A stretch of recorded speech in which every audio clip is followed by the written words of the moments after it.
அன்புக்குரியவர்களே, ஆண்டவர் இயேசுவின் இனிய திருப்பெயரில் உங்களை அன்போடு வாழ்த்துகின்றேன். இயேசுவின் ஆளுமை என்னும் தொடரில் இன்று இயேசுவுடைய பெயர் பேய்களை ஓட்டுகிறது என்னும் செய்தி உங்களோடு பகிர்ந்து கொள்ள விரும்புகின்றேன். தொடர்ந்து நாம் இயேசுவுடைய பெயருக்குள்ள சிறப்புகளை பார்த்து கொண்டு வருகிறோம்.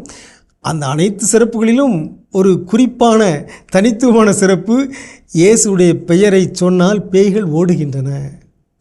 இது நற்செய்தி நூலில் பல இடங்களில் பதிவு செய்யப்பட்டிருக்கிறது. 2 எடுத்துக்காட்டுகளை பார்க்கலாம். முதலில் லூக்கா 10:17. லூக்கா 10:17 இயேசு 72 சீடர்களை நற்செய்தி பணிக்காக அனுப்புகிறார். நீங்கள் போய் நற்செய்தி அறிவிங்க என்று சொல்லி அனுப்புகிறார். அவங்க போயிட்டு மகிழ்ச்சியோடு திரும்பி வர்றாங்க. அவங்க என்ன தெரியுமா சொல்கிறாங்க? லூக்கா 10:17 72 பேரும் மகிழ்வுடன் திரும்பி வந்து, ஆண்டவரே, உமது பெயரை சொன்னால் பேய்கள் கூட எங்களுக்கு அடிபணிகின்றன. இது அவங்க நோயாளர்களை குணமாக்கினார்கள், இன்னும் பல நற்செய்தி அறிவித்தார்கள். ஆனால் அவர்களுடைய பெஸ்ட் இம்ப்ரெஷன் என்னவென்றால், பேய்கள் கூட உம்முடைய பெயருக்கு அடிபணிகின்றன என்று மகிழ்ச்சியோடு சொன்னார்கள். இயேசுவின் பெயரை சொன்னால் போதும், பேய் ஓடிடுது. பவுலுக்கும் இப்படிப்பட்ட ஒரு அனுபவம் இருக்கிறது. திருத்தூதர் பணிகள் நூல் 16வது அதிகாரத்தில் நாம் பார்க்குறோம். பிலிப்பு நகரில் குறி சொல்லுகிற ஒரு பெண், அந்த பெண் தொடர்ந்து பவுலை தொடர்ந்து எரிச்சல் படுத்தி கொண்டே இருக்கிறார். திருத்தூதர் பணிகள் 16:18 நாம் வாசிக்கிறோம்.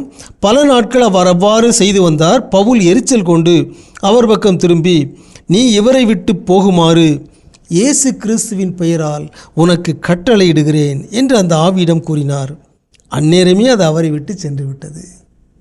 ஆகவே பவுலும் இந்த தீய ஆவி பிடித்திருந்த அந்த பெண்ணை நோக்கி சொல்கிறார், இயேசு கிறிஸ்துவின் பெயரால் உனக்கு கட்டளையிடுகிறேன். அந்த ஆவி உடனே போய்விட்டது. ஆகவே பேய்கள் இயேசுவுடைய பெயருக்கு நடுங்குகின்றன. தீய ஆவிகள், தீய ஆற்றல்கள், இருளின் ஆற்றல்கள், இன்றும் கூட இருளின் ஆற்றல் நம்முடைய இருக்கிறது. நாம் இயேசுவுடைய பெயரை பயன்படுத்த வேண்டும். உங்களுடைய வீட்டில் உங்களுக்கு பயமாக இருக்கிறதா? இருளை கண்டு பயமாக இருக்கிறதா? அல்லது ஏதேனும் தீய சக்திகள், தீய ஆற்றல்கள், அவற்றை பற்றி உங்களுக்கு ஏதும் பயம் இருக்கிறதா? இயேசுடைய பெயரை பயன்படுத்துங்கள். இயேசுவின் பெயரால் சொல்லுகிறேன், தீமையை அகன்று போ என்று கட்டளையிடுங்கள். அது நடக்கும். இயேசுடைய பெயருக்கு பேய்கள் கூட நடுங்குகின்றன என்பது மகிழ்ச்சியான ஒரு செய்தி. உங்களுக்கு அமைதி உரை.